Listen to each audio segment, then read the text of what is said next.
आमच्या राज्यात का नाही एक एक असं हिरा इथं काय सांगायलाच नको बाबा। आता बघा ना, संजय राऊत यांचा विषय किती मोठा होता। आम्ही त्यावर राऊतांना काहीतरी सुचवायला बघितलं, पण ते सुचवताना आमचं जरा दुर्लक्षच झालं बघा। ते नाही का महाराजांवरती बघा भाषणं ठोकत्यात, म्हणजे छत्रपती शिवाजी महाराज आणि छत्रपती संभाजी महाराज यांचं दाखलं देऊन बोलतात। ते आमच्या नितीन बानुगडे पाटलांकडे थोडं दुर्लक्षच झालं बघा। सोबतच दुसरं महाराष्ट्राचं मोठं नेतं म्हणून ओळखलं जातात का नाही, त्या जयंत पाटलांकडे पण दुर्लक्ष झालं बघा।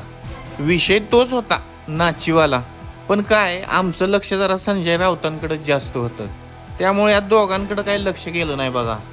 पण आज जरा वाज लक्ष त्यांच्याकडे गेलंय बघा, आणि पुन्हा एकदा तोच विषय घेतला बघा आणि तुमच्या पुढे यायचं ठरवलं बघा। जरा हे ऐका। डान्सर आहे, डान्सर दुसरं काय बोलतो, डान्सर आहे, डान्सर दुसरं काय बोलतो। आता मला सांगा, या नितीन बानुगडे पाटलांची भाषणं आपण ऐकतो आणि त्यामध्ये बघा वावगं काहीच नाही।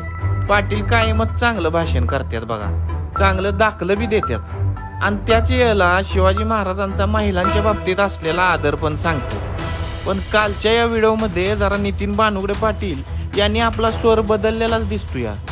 कारण काय, संजय राऊत बोललं नटीला नटी नाही बोलायचं तर काय बोलायचं, तेव्हा हे बानुगडे पाटील म्हणतात याहून वेगळं काही शब्दच नाही। अहो बानुगडे पाटील साहेब, तुम्ही तर इतिहास अभ्यासक आहात, राजकारणाच्या ठिकाणी तुम्ही पण असंच बोलायचं।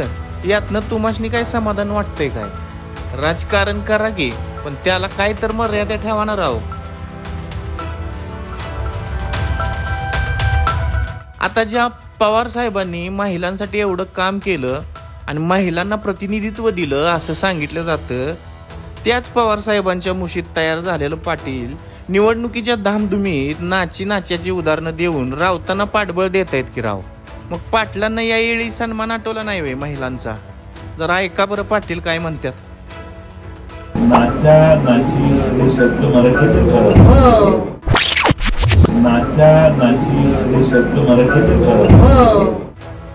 अव जयंत पाटील साहेब, तुम्हाला असं कसं म्हणावं वाटतंय? नाची शब्द महाराष्ट्रात प्रचलित आहेतच, ते सगळ्यांना माहित आहे, पण हा काही रंगमंच नाही नव, हा राजकारणाचा रंगमंच आहे। कारण काय माहित आहे का, आम्ही तुम्हाला या माध्यमातून तरी बोलतोय, बघा जरा विचार करा।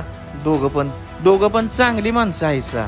आम्ही काय तुम्हाला अडवत नाही, पण असली नवी प्रथा पाडू नका आणि असली चूक सारखे होऊन देऊ नका, एवढीच विनंती आहे बघा।